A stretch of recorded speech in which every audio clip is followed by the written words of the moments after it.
Hi everyone and welcome to episode 3 of My Life and Disabilities. Sorry for the delay, but I've been busy with production work for a documentary I'm working on called Beyond Disabilities, which tells about my experiences with Asperger's syndrome. This episode is going to be more linked to the Asperger syndrome. It's going to be all about special interests. So to start with, why do I call them special interests and not hobbies? Well, people with Asperger syndrome tend to have hobbies that are enhanced, and that's why they're called special interests. So instead of normal hobbies where you might like football, for example, and just play football, people with Asperger syndromes, we tend to have special interests that talk about that we learn about and tend to keep for a very long period of time. So I remember when I was growing up, I'd say probably the first special interest that I had was probably Power Rangers. I was obsessed with them. I watched all the series, had the toys, and watched all the TV shows. And then gradually I started adding more. So it was probably when Pokemon came along and I was introduced to the games, that became a major and still is a major special interest of mine. So I started watching the TV shows and then I learned, there's games, and got my first Pokemon on Game Boy Color. And now I've started collecting the pop figures, as you can see with Pikachu here. I don't know really why I like Pokemon a lot. I like playing the games. I'm always like collecting things. I suppose that element as well, like trying to get all the Pokemon, enjoying the different storylines of the games, and that. So in addition to with special interests, we tend to go outside of say just collecting one thing or watching a thing. We tend to, for example, like it said with Pokemon, we tend to play the games, watch TV shows, read the comics and books and things like that. And we tend to keep them for a long time, like throughout our lives. And I have a load of these special interests, which I'm going to talk about throughout the video. But I'm on the Pokemon track. So I've got all the games, I've watched pretty much all the TV shows and movies. Never really got into the card game, just because of complicated rules, really. I've also got Pokemon Go as well. I like playing that when I'm out and about, trying to take over the gyms. Now, the next special interest I'm going to talk about is Doctor Who.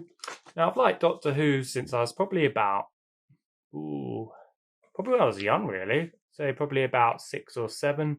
Because I know my dad was a big Doctor Who fan, so he had some of the videos and used to watch them when I stayed around there. Then I used to start when I started getting pocket money. I used to spend it on like classic Doctor Who DVDs. Remember the first DVD I got was probably Dalek Invasion of Earth, William Hartnell's episode in black and white. Just remember watching it and realizing, especially in black and white, how scary Daleks are in there. Those who watch Doctor Who know what I mean, especially about that particular episode. And it just grew and grew, really. And when it came back in 2005, I was really excited that Doctor Who was back on TV. Could finally go up with the Doctor with Christopher Eccleston and Billy Piper during the time. Then I just then I started looking into more classic Doctor Who episodes, got more videos, watched more episodes on DVDs. Then I learned there's over at the time, I think it was about 40 years worth of episodes, and obviously not all of them were released, and gradually still not all of them are released, but I have a BritBox subscription now, so I've got over 600 episodes to watch, which I recently just finished a marathon. So yeah, then it progressed from Christopher Eccleston to David Tennant. I think David Tennant was probably the time, along with most other Whovians, that I properly got into it, especially with the introduction of the spin-off shows Torchwood and Sarah Jane Adventures. And I just constantly stayed with it, and I have stayed with it watching the episodes. And then I remember, I think it was probably a 4th series of Doctor Who with Catherine Tate joined the team. That's when started getting Doctor Who exhibitions about. So I remember the first one I went to was, I think it was a mini exhibition in Liverpool, actually, where they had some classic props there. And then that's when I started getting into real life Doctor Who experiences. Then I went on holiday once when I was younger, went to Cornwall, and there was a Doctor Who exhibition there, and I've got a photo with me and somebody, I think, Land's End, they had a Doctor Who experience there. Another museum, went to the one in Blackpool. Again, they all had different props. So it's amazing to me looking there. I know in the Blackpool one especially that you could actually step inside a Dalek and they had a voice modulator, so you sound like a Dalek, which to a Doctor Who fan I think is pretty cool. Then kept with it. And then when then Matt Smith's here, I think that's when Doctor Who really launched worldwide. and secured the global fan base. And that's when the Doctor Who experience opened, and I was really lucky to go down to London Olympia and go to the first Doctor Who experience there. It was really cool. Like, you got to be part of your own Doctor Who episode and follow the footsteps. I remember watching the Daleks, like they had the new Paradigm Daleks, which were the multicolored ones during Matt Smith era, and the Time War Daleks, which are the ones that are commonly used now. They're fighting each other. I thought, wow, this is amazing that they've not even really done this on the episode, apart from Sylvester McCoy's where the two factions fight. But I think it's Revolution of the Daleks, and it was just amazing, like being part of your own Doctor Who experience with all these other Doctor Who fans. And then that shut down, unfortunately, because I think it was only a temporary thing. And then the big one with Doctor Who, the 50th anniversary. Like going to the cinema to watch it, just an amazing feeling being in all this room, like with all these other Doctor Who fans, all these Whovians, and it's just an amazing experience, like being part of something that you realise you weren't just alone, and that you were part of like a bigger fan base. And just then over the years, I've been to the last few years when I really got into going to Comic Cons. Like I was lucky enough to meet 3 of the classic Doctor Who's. You got Colin Baker, Peter Davison, Paul McGann in front of the TARDIS, and it was an amazing day. Meeting so many, going to a Comic Con specifically for Doctor Who was just an absolutely amazing experience. And I just loved learning about the history of Doctor Who, like reading the books. Like I highly recommend to anyone who's a fan of Doctor Who to listen to the Big Finish audiobooks, because they tell the universe outside the TV show. Like they've got series 5 and 6 of Tortured on there, which they haven't made on TV. And then they've got some really good multi-Doctor stories and like collections of stories, which are really good. But I just love Doctor Who because it's the escapism, like seeing all these different worlds, all these different creatures, like watching the episodes. For me, it feels like you're actually on an adventure with the Doctor, and I just think it's a brilliant TV show, and hopefully it has many years left of it. I know like friends who are fans of Doctor Who, that they feel the same. I was also really lucky to go to the Doctor Who experience in Cardiff when it was open. That was amazing. It was sort of a mixture of museum and like your own Doctor Who adventure. It was brilliant because it sort of blended the old Doctor Who and classic Doctor Who in an adventure. I'm looking forward to going to the new Doctor Who Time Fracture for Time Lord Victorious in London as well, hopefully in the summer. The next special interest I'm going to talk about is with the Marvel films. Like I remember seeing, I don't think the first Marvel film I watched was probably, I think it was actually the first Daredevil film, and I wasn't, I'm sorry about it, but I wasn't that keen on it at the time. I probably started really getting into Marvel with the Incredible Hulk film, just because I didn't really know much about Daredevil, and it wasn't really a character I knew about, but the Incredible Hulk, and then when Iron Man came along, started the MCU, probably more well known. So that over the years, I started building up, like watching all the films, and then I never really started the comics, but my brother has, so I was quite lucky to read some of those. And just learning more about the characters, and then when it branched up with the X-Men films with Fox, and hopefully soon come to the MCU, and then also with the TV series that were on Netflix, the Hulu sci-fi series with the Inhumans, Agents of S.H.I.E.L.D., and then recently with WandaVision, Falcon and Winter Soldier, and Loki. The last few series have been absolutely amazing. It feels like you're watching a film but on your TV. Like the level of storytelling and effects is just absolutely amazing. But yeah, and I've started collecting the Marvel pop figures. For those who don't know, this is core specifically from Avengers Endgame and from the Thor movies as well. But no, it's just the Marvel films are just amazing. I played the games as well. Collect the games. I recently got the Marvel Avengers game, which I really enjoyed. I thought it had a really good storyline and helped introduce lesser known heroes such as Miss Marvel to like a more wider known fan base. And I thought, no, I really enjoyed that.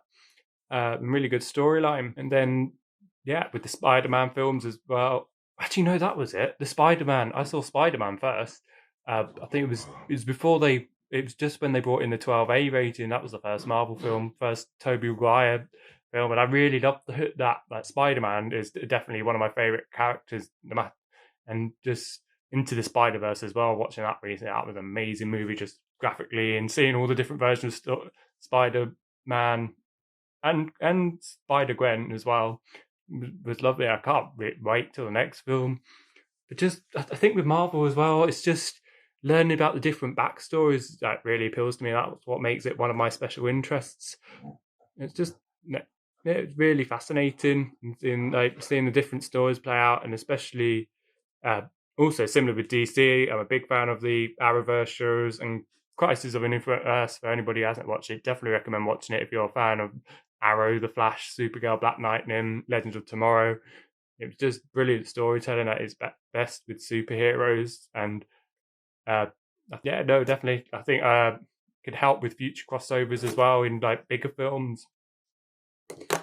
Next special interest I'd definitely say I have would probably be Star Wars, because for anybody who's friends with me, definitely know that I'm not shy, that I am definitely like nerd or geek, whatever you like to say. I definitely fit into that. Going to Comic Cons, playing games, watching Marvel shows and things. But Star Wars definitely one I've had since I was a child. Since watching the original trilogy when I was a kid, and then I grew up with the prequels and then the sequel trilogies afterwards. I started playing the games. I really enjoyed those.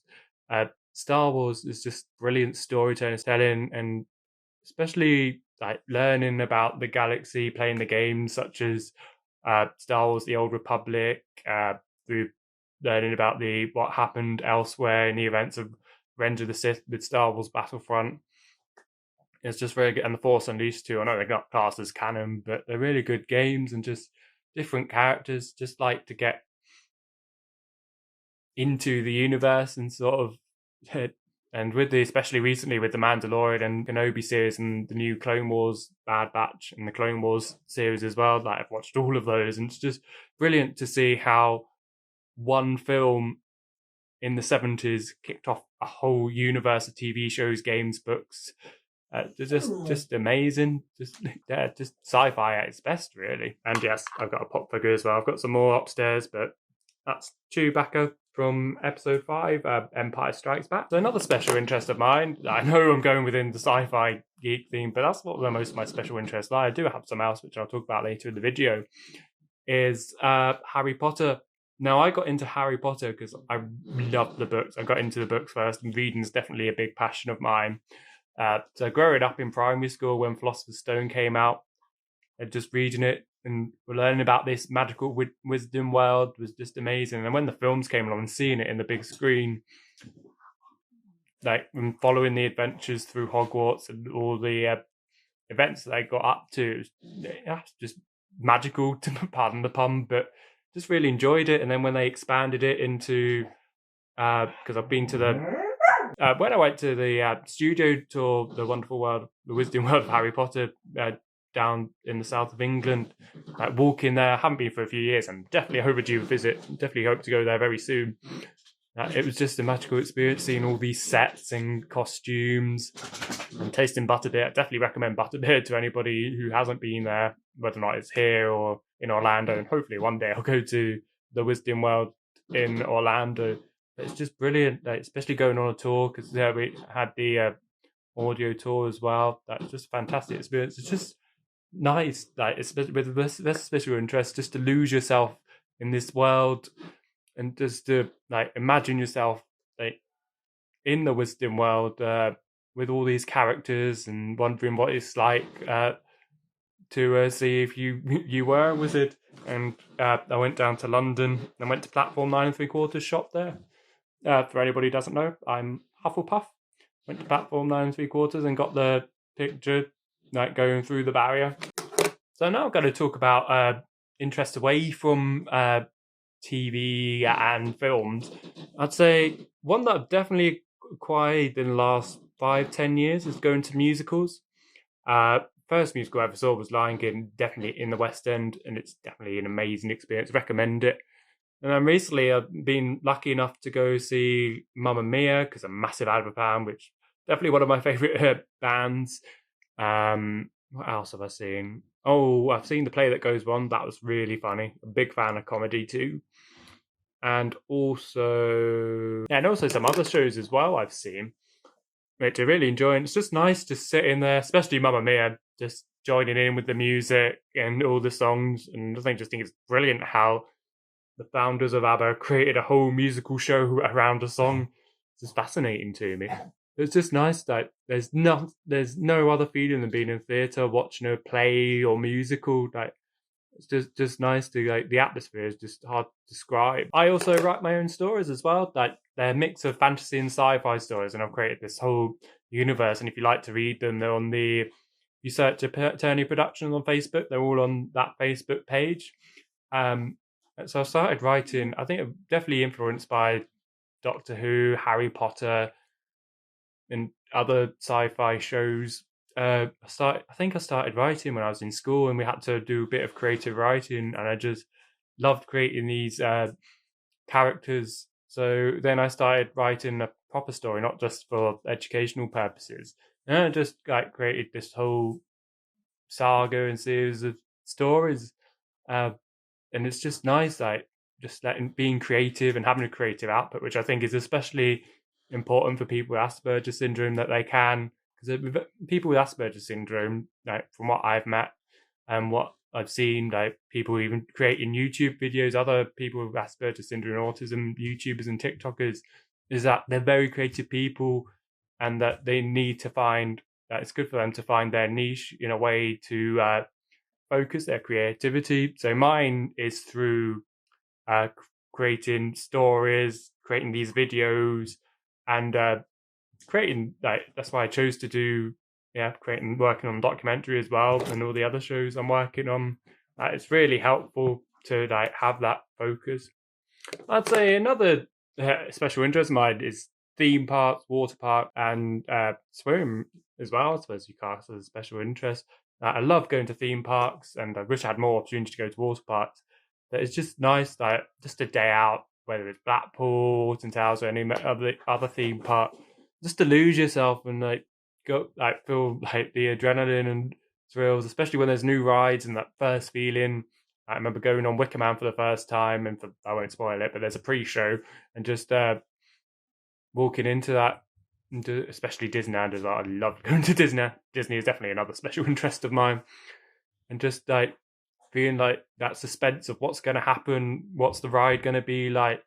And Galactica as well, when that had the VR portion with the VR headset, that was amazing. Like, it's a roller coaster, but with a VR headset, that you're going on a visual adventure whilst on the roller coaster. Just amazing. And just, again, it's just the escapism with all the special interests. Like, it's where we can just be ourselves and just relax for a while. I'd say my final special interest definitely have to be animals. Like, I've always grown up with pets. I've got 2 dogs and 4 cats at the moment, and I love going to zoos and learning about all the different animals. My favourite animal was a meerkat. I was lucky enough to go on a meerkat experience a couple of years ago. It was just an absolutely brilliant experience, just feeding them and learning all about them, being in their enclosure. Just animals just bring you comfort and, like, give you unconditional love. Definitely, it's just nice being around them. That they don't talk back as well, which is really helpful. Now, at one point, I was considering to be a zookeeper, but yeah, I just love the experience, whether it's a big zoo, a little nature reserve, or anything like that. It's just nice being around animals. I think I definitely go always have animals throughout my life. I couldn't live without them. Just want to say that's my last special interest, really. I suppose the point of this video is to help people who don't really understand their special interest and how important it is to someone with Asperger syndrome or autism, like, to encourage them with the hobbies, whether they've got an interest in animals or a specific show, and to help, like, to help people, like, embrace their interests, like, people with different interests, whether it's in trains or sport or anything. Just don't just be more accepted of people and their, like, hobbies and interests if there's some Asperger's syndrome. Just what I'll say is thank you very much for watching. I really appreciate that everybody who's watched the first 2 episodes. Episode 4 is going to be slightly different. I'd like to do, like, what questions you, the audience, would like to ask. I've already had a few answers, so I'll just make it like a Q&A, really.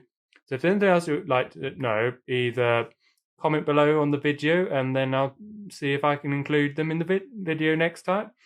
Thank you very much for watching. I hope you have a good day, morning or evening, wherever you are. And goodbye.